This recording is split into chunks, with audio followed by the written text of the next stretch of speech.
మన వైపు నుంచి ఏ తప్పు లేకుండానే కన్న తల్లి బయటికి వెళ్ళిపోయింది. కన్న తల్లి, తోడబుట్టిన చెల్లెలు బయటికి వెళ్ళిపోయింది.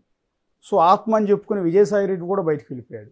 మీరు చెప్తున్నట్టు ఆయనతో పాటు జైలుకెళ్ళి మోపిదేవి లాంటి వ్యక్తి బయటికి వెళ్ళిపోయాడు. సో ఎందుకు అంటే మన వైపు నుంచి ఏ తప్పు లేకుండా ఎంతమంది మనల్ని విడిచి మనల్ని కాదు అనుకుని బయటికి వెళ్ళిపోతున్నారంటే ఆమె ఎప్పుడు 2 years బ్యాక్ వెళ్ళింది కదా. సరే వాళ్ళ పర్సనల్ ఇష్యూస్, ఏదో ప్రాపర్టీస్ ఇష్యూస్, ఇంకోటో విజయమ్మ గారు నేను కూతురుగా నిలబడాలా అని చెప్పేసి ఫస్ట్ ఇక్కడ తెలంగాణలో పార్టీ పెట్టింది షర్మిలమ్మ. మళ్ళీ ఎందుకు వచ్చిందో అక్కడికి తెలియదు. సో వచ్చినప్పటి నుంచి వాళ్ళు ప్రతిపక్షాలని టార్గెట్ ఏం చేసుకోలేదు. జగన్మోహన్ రెడ్డి అంటే వాళ్ళు ఏదో cinema the greatest wars are with the closest people అని చెప్పేసి పెద్ద పెద్ద యుద్ధాలన్నీ దగ్గర మనం చూసుకున్న కురుక్షేత్రం కూడా దాయాదులతోనే జరిగింది తప్ప వేరే వాళ్ళతో కాదనమాట. సో ఇది కూడా అలాంటిదే. సరే మేబీ ఒక్కొరికి ఒక రీజనింగ్ ఉండొచ్చు, నేను అంత డెప్త్ గా మనకు తెలియదు. కానీ సో నేను ఒకటే ఆలోచించినది, ఇంతకుముందు చెప్పినట్టు చంద్రబాబుకు ఒక అగనెస్ట్ ఒక లీడర్ నిలబడాలి. ఓ దమ్మున్నోడు డెఫినెట్ గా వీళ్ళని ఛాలెంజ్ చేసి నిలబడతాడు అనే వ్యక్తి. ఇప్పుడు నేను సింపుల్ థింగ్ చెప్తాను. తెలంగాణలో కూడా చూడండి, రేవంత్ నే ఎందుకు అంత క్రేజ్, మాస్ ఫాలోయింగ్, అంతగా జనాలు ఎందుకు వచ్చినారు? He is a non compromisable leader with KCR.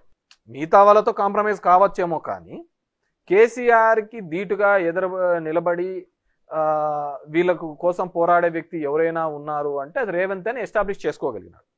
Because ఏం చేసినాడు, కేసీఆర్ చాలా మందిని ఆ విధంగా ఎస్టాబ్లిష్ కావాలనుకున్న లీడర్లు అందరినీ కూడా తన మాటలతోనో దీనిలతోనో తొక్కిపడేసినాడు. జానారెడ్డి గారు కనపనాక, జానారెడ్డి గారు నేను మంచి మిత్రులు, నేను వాళ్ళ ఇంటికి భోజనానికి పోవాలనుకున్నాను, ఈ విధంగా ఉండాలనుకుంటున్నాను అనాలకల్లా జనాలకు కూడా ఇదేందా జానారెడ్డి వీళ్ళిద్దరు ఏదో కుమ్మక్కైనట్టున్నారే అని చెప్పేసి.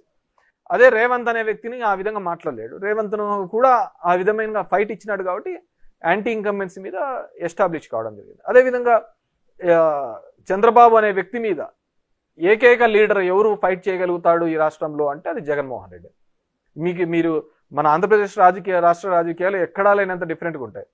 ఇక్కడ Telugu Desam party, BJP party, Janasena party, Congress, CPI, CPM, ఇంకేవైనా మిగిలిపోయిన అన్ని పార్టీలు కూడా టీడీపీ అన్ని ఒకటి ఉంటాయి. జగన్మోహన్ రెడ్డి ఒక సైడ్ ఉంటాడు.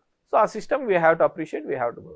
డెఫినెట్గా జనం తరపున నిలబడతాడు, జనం తరపున ఫైట్ చేస్తాడు, ఎత్తి చూపుతాడని నేను. అంటే మీరు పదే పదే జగన్మోహన్ రెడ్డి గారు ప్రతి సభలోనూ ఒక ముఖ్యమంత్రి స్థాయిలో ఉండే వ్యక్తి పవన్ కళ్యాణ్ ఉద్దేశించి కారులో మార్చినట్టు పెళ్ళాలని మారుస్తాడు, 3 పెళ్ళిళ్ళు 4 పెళ్ళిళ్ళు అంటూ బహిరంగ వ్యాఖ్యలు చేయటం అనేది అవతల వ్యక్తికి సింపతి తెచ్చిపెడుతుంది, ఈ మీద నెగిటివిటీ తెచ్చిపెడుతుంది.